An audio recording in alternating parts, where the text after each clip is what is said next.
wait till I have, will you wait till I have my own gun? I got up immediately from my dining chair, left both of them standing there, dashed into my bedroom, took my submachine guns, cocked it, and then said, right, if you attempt to shoot me now, I will finish both of you. They did not move. Thereupon Shukuka intervened, saying that there was no need for a fight. Then Major Achuzia, who was notorious for recklessly killing the troops on his own side, piped down. He said that he did not come to arrest me, but to summon me to His Excellency. Why didn't you say that? I had been to see His Excellency before. Did you have to threaten me? I remonstrated. After that, we parleyed. If it was to see His Excellency, I would do that. I said, I had no intention of fighting both the federal and the Biafran forces at the same time. But I would not accept blackmail either. I finished my meal and handed over the duties of the headquarters to Shukuka. I packed my baggage into my staff car and was off to Biafra. As I was going, I still knew nothing of what was happening in Enugu, and nobody gave me any hints. But I knew for sure that I would not return to join the Biafran forces in the Midwest and would neither volunteer nor accept to fight in Biafra. My car was escorted by the Achuzia group up to the entrance to Onitsha. After that, they vanished. It was nightfall before I reached Enugu. I went straight to Banjo's flat. He was not there. The lady I met there told me that he had gone to see His Excellency since morning and had not been back. Beyond that, he did not know exactly what the situation was. I unloaded my luggage and stored them in Banjo's flat. After that, I drove straight to the government house. It was unusually quiet. The usual crowd of workers and waiting visitors was not there. The aide-de-camp was not even around. I was ushered into a sitting room where I sat alone. So I relaxed. After a short while, a gentleman dressed in police uniform but wearing a lieutenant colonel rank came to me. Are you Lieutenant Ademoyega? He asked. Yes, I answered. The man sat down but said nothing. A few minutes later, he rose up and said, let us go. I followed him without a word. I still had no clue as to why the atmosphere was so somber, almost still. He entered a waiting car and I sat by him. I observed that my staff car had disappeared. Still nothing was spoken between us and I asked no questions. We drove through Enugu and we were soon in front of the prison gates. He went to speak to the gatesman and came back to call me out. We both entered the prison. It was past midnight, but the superintendent of the prison was there to receive me. Take good care of him. My gentleman guard said to the superintendent, he is not one of them. He added. After that, he left. The superintendent made some entries in his books and asked me if I had any luggage or valuables that he could keep for me. Nothing at all. I really had nothing on me because I had just kept everything in Banjo's flat. My personal weapon had been dropped with the security forces at the gate of the state house, as the custom was, and it was not given to me when I was leaving the place, contrary to the custom. In any event, That was the last thing I needed in a jailhouse. Within a few minutes, the superintendent had taken me into one of the cells and locked me there. Oh, was I back in detention again? It was exactly 44 days since I came out of it in Warri. I thought, but I shed no tears for the change of detention place and no tears for all that happened in between. Before daylight, I was removed from the first cell into another one in a rear building. Those prisons usually had special or reserved cells, which had maximum security. Only special prisoners or detainees who were never allowed to mix with other prisoners stayed in such cells. That was why there was a day before I was moved there. It was soon daylight, and after doing my physical exercises, I was opened to go to the backyard for a bath. No sooner had I entered into the corridor that I heard someone shouting, "Wale, Wale, Wale." Looking a little way ahead, I saw my friend Ifeajuna in another cell. Again, I was taken aback. What the hell had gone wrong? I wondered. "Wale, when did you come?" he asked me. "Last night," I answered. Then I quickly narrated my story to him. We had been condemned to death for intending to overthrow Ojukwu, he told me, and we shall be executed. We shall be executed any moment from now. I could hardly believe my ears. I was totally dumbfounded. Unless a miracle really happens, we shall soon be shot. Banjo, Alale, Agbam, and myself, said my friend. If I wanted to weep, I could not find tears. So I pleaded with the warders to let me speak to Banjo in another cell, not far away. They refused. I pleaded over and over again. No way. I turned round to speak again to my friend, but the warders would not let me remain with him. I should go for my bath, they insisted. I said goodbye to my friend. "Look after my wife and children," were his last words to me. I took my bath quickly and returned to my cell. It had an iron door and I could see through. It was located at the approach to the main door of the building. So that from the cell, one could clearly see the head and shoulder of whoever was approaching or leaving the building. For this reason, I perched myself at the iron door, watching who would leave the building that day. Just before midday, I saw the heirs of the 4 men as they left the building under escort. First, Ifeajuna, then Alale, then Agbam, and lastly, Banjo. I could not speak to them. It was the last that I saw of them. That was on September 22, 1967. It was on that same day that the enemy entered Benin, and only 6 days before the enemy entered Enugu. I came to know it much later that Ojukwu had charged those 4 for an intention to overthrow him and also for subversion.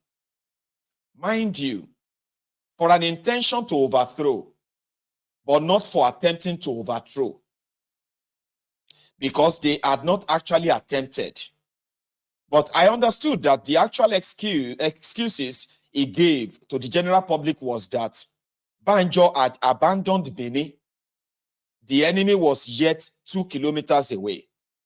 Another excuse given to the general public was that thousands of Nigerian pounds were discovered by Nigerian security forces in the flat of Brigadier Banjo, and that the money was given to him, Banjo, by the British High Commission. This much is certain, that there was no real attempt to overthrow the government of Lieutenant Colonel Ojukwu, and that the evidence of Brigadier Madiebo that he was consulted on the possibility of overthrowing Ojukwu's government was absolutely uncorroborated. Even the evidence of Bernard Odogu that he was at the meeting where the intention was formed was also uncorroborated. One Mr. Godwin Unzegu from Onitsha, a lawyer by profession, was named by Ojukwu as a member of the special tribunal instituted against the 4 officers. The members of the special tribunal, the members of the special tribunals had been ordered in advance to convict the 4 on the flimsy and uncorroborated evidence given by the prosecution witnesses. Unzegu refused to accept such an order because, to his mind, it would be totally unjust to convict the accused on hearsay. He was detained for his refusal to carry out the order, and he remained in detention till the fall of Biafra. He told me this personally because we were in the same detention places throughout the war. As previously explained, the charge that we abandoned Benin was ill-conceived. If the enemy were to find our headquarters locked in within Benin, what would be our justification? And what kind of tactics would that be? The enemy was within striking distance of Benin in the northern front. If he was still far away on other fronts, would he have waited for his slower front to catch up before entering Benin? The enemy was prevented for 3 more days from entering Benin by our own action. Lieutenant Colonel Chukwuka is still alive today. This was 1981 when this book was written. We slugged it out together at the war front. If we were wrong, why was it that Lieutenant Colonel Ojukwu himself moved out of Enugu on September 26, 2 days before Enugu fell? And did we have to offer odds of civilian as cannon fodder to the enemy as Ojukwu did for 3 full days before moving out of Enugu? Finally, the charge that Banjo took money from the British High Commission was utterly false and frivolous. Ojukwu himself knew that to be so. Ojukwu and Banjo had been friends since the 50s, and the former knew perfectly well that the latter was not a gold seeker. Banjo was a well-to-do officer and was quite comfortable. He had no need to look for cash. Banjo entered the Midwest with no more than the 5,000 pounds given to him for the operation. He had not spent more than 500 pounds before he handed the remainder to me for the operations. While in Benin, he received several instructions from Ojukwu to break into Central Bank, Benin, and remove whatever money that was there.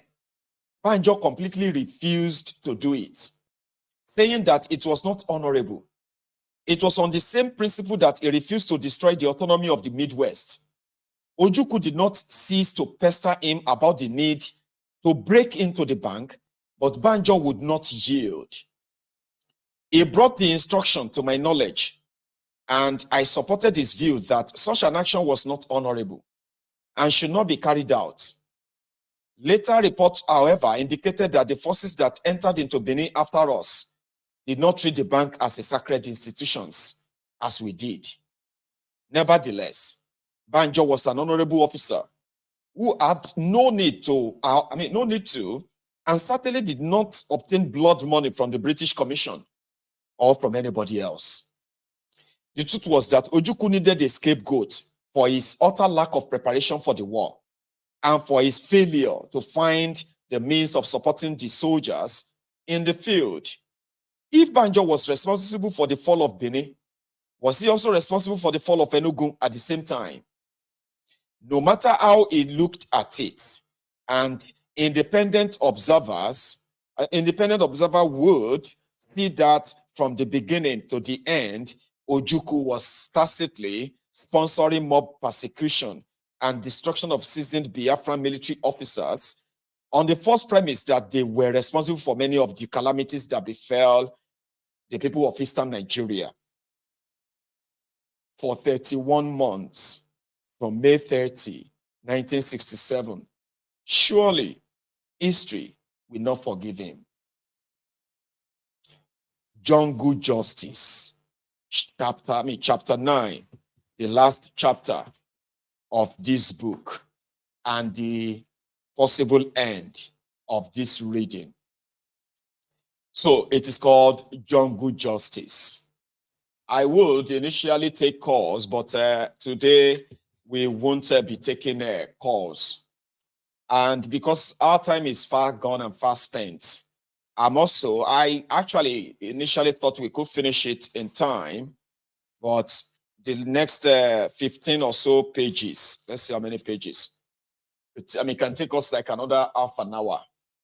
And I really want to get prepared for tonight.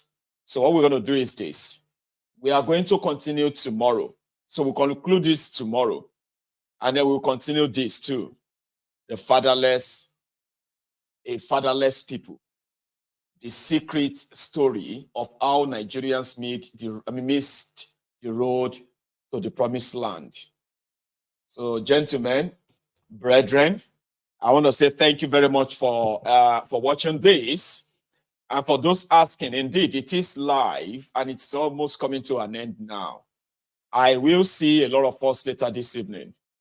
Indeed. So thank you so much for your time. And thanks for sharing too. Okay. And yes, you can add your review and your own views and all that to this reading during our next meet. Thank you so much and enjoy the rest of your day.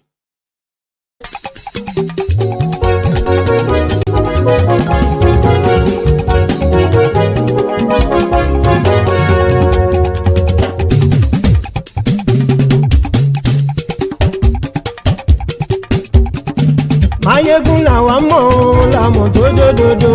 Maiyegun diary Nayibi #1. Maiyegun làwa mọ̀ làmọ̀ tó dòdòdò. Maiyegun diary Nayibi #1. Maiyegun ti dé o ọ̀rẹ́ ará ìlú.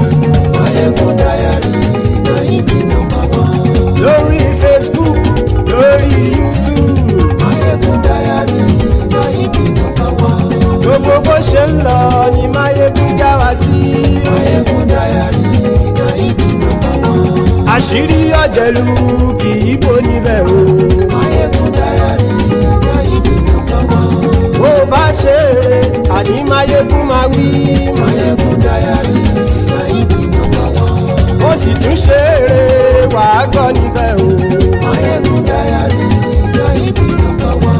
Maiyegun diary politico. Maiyegun diary Nayibi #1. Godfatherism kò sí lọ́rọ̀ Maiyegun. Maiyegun diary Nayibi #1. Ẹ farabalẹ̀ sẹ́ o kẹgọ́rọ̀ lẹ́nu o. Maiyegun diary Nayibi #1. Àní Maiyegun làwa mọ̀ tó dòdòdò. Maiyegun diary Nayibi #1.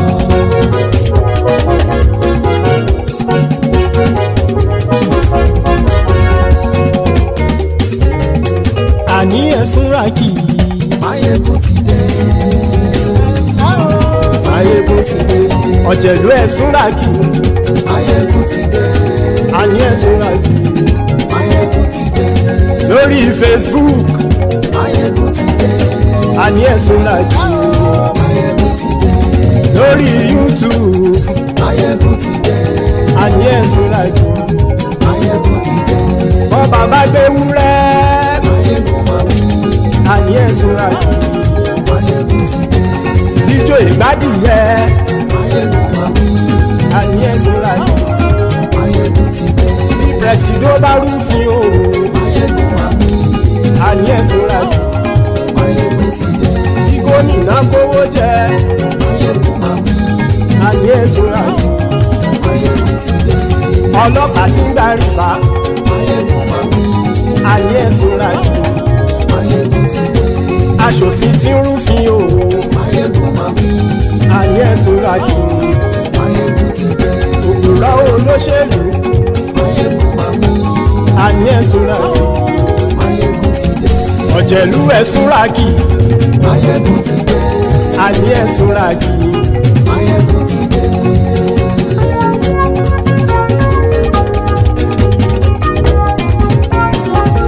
Maiyegun ti dé gbogbo ọ̀jẹ̀lú ẹ̀sùn ràkì. Maiyegun ti dé gbogbo ọ̀jẹ̀lú ẹ̀sùn ràkì. ṣùgbọ́n ní bá ti ṣe èyí tó yẹ kí wọ́n ṣe ọmọ bá dèrò ní fi wọ́n níran o. Maiyegun ti dé gbogbo ọ̀jẹ̀lú ẹ̀sùn ràkì. Maiyegun ti dé gbogbo ọ̀jẹ̀lú ẹ̀sùn ràkì.